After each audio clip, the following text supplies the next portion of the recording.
Welcome to English Reading for Learning. The Flower Festival. A moral story: lies don't help you for long.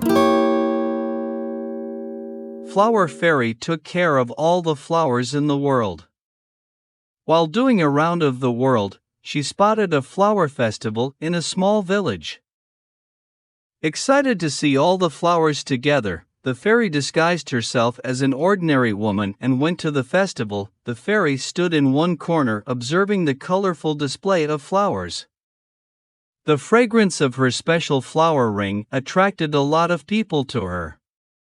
She said, "This is a sacred ring.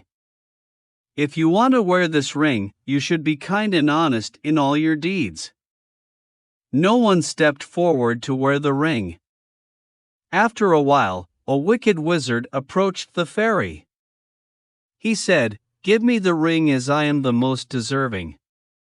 As he wore the ring, his head swelled up and began to ache. He immediately gave the ring back to the fairy and apologized for his lies. Thanks for watching and listening. Please click like and subscribe for new and latest uploads.